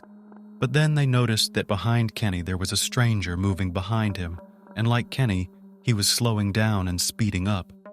Already from another camera, the guards together with the worried father watched Kenny's car leaving the parking lot. But behind the wheel was a man, most likely the one who followed her in the parking lot, but Kenny herself, strangely enough, was sitting in the passenger seat. It all looked like a kidnapping, and the family immediately called the police. It should be given credit. The Malaysian police began the search for the missing woman as soon as they received information on the stolen car, and in a couple of hours, one of the highway patrol noticed a car on the road, which matched the description. In order not to frighten the possible perpetrator, and at the time, they did not fully understand whether it was a kidnapping or not, the police patrol stopped the car to check the documents. The car stopped. The driver was visibly nervous, but still with a smile gave the policeman his license, and Kenny, who was sitting next to him, tried to give the policeman some signs, but he was checking the driver's documents. Unfortunately, he did not understand it, but the kidnapper paid attention to it, and he pressed the gas pedal to the floor and drove away from the patrol car. The police tried to shoot at the trail, but to no avail. The car fled, but they still had the documents of the kidnapper, 27-year-old Ahmad Najib bin Aris. Let me tell you a brief biography of this guy. Ahmad was born in 1976 and grew up in Muar, Malaysia. He was the second of 4 siblings in the family. Ahmad Najib studied until the 3rd year of secondary school before dropping out, not continuing the last 2 years of secondary education. Secondary education in Malaysia lasts 5 years because he had to work to feed his family and was a hard worker. In 1998, he came from Muar to Kuala Lumpur. Later, Ahmad Najib was married and had 2 children. According to people who knew him, Ahmad Najib was a man of good character and responsible in his work. And now back to our case. After a while, it turned out that the shooting at the car did not go without result. A young man approached the police and told a strange story. He said that during dinner at a roadside cafe, an unknown guy approached him and said that he was going on vacation with his wife, but on the road he punctured a tire and now they could not go further. The young man gladly decided to help the stranger. They went outside. He took a jack out of the trunk, gave it to the traveler, but he noticed bullet marks on the car, and on the front seat he saw a frightened woman, hardly looking like a wife going on a carefree vacation with her beloved husband. The so-called husband himself did not change the tire, but only fiddled with the jack for a while, grumbled, and gave it back. The police immediately realized that it was Kenny and her kidnapper was Ahmad. However, that was the last time Kenny was seen alive. Kenny Ong, or rather her body, would be found only 3 days later in a sewer manhole near a construction site, almost burned to the ground. As the autopsy will show, the woman was first stabbed in the stomach several times and later strangled. Also, not far from the construction site, will be found in Kemi's car, with a punctured or rather shot tire and with blood stains on the back seat. The police, who had the killer's documents in their possession, for some reason decided to go to the address where Ahmad lived only after the body was found. The amazing thing about this story is that the killer was at home and living a very ordinary life, as if nothing had happened, as if he had not stolen someone else's car, as if he had not kidnapped a woman who had come to visit her father during his illness, and finally, as if he had not driven away from the police officers who were shooting at him. Later, after Ahmad's arrest, forensic tests would prove that in addition to Kenny's blood, Ahmad's own DNA was in the car. We would like to clarify that in Malaysia, murders, especially such brutal ones, are extremely rare. The point is that according to the criminal code, a murderer is entitled to the highest punishment, not even life imprisonment, but the death penalty. It is unclear what Ahmad hoped for, knowing that the police have all the data on him, but he confessed everything and even decided to help the investigation, counting on the fact that it will save him from death. Naturally, the brutal criminal put on the mask of an innocent sheep. At the trial, he said that that night in the parking lot, he was looking for a completely different woman, but mistaken, and realized it only when he was riding with Kenny in the car. According to him, they even laughed together about the situation, and later he tried to get her to have sex with him, and again, according to him, Kenny was not even against it, and the strangulation marks on her neck were just part of the woman's sexual fantasy, which is why she died. A terrified Ahmad decided to dispose of the body and set Kenny on fire.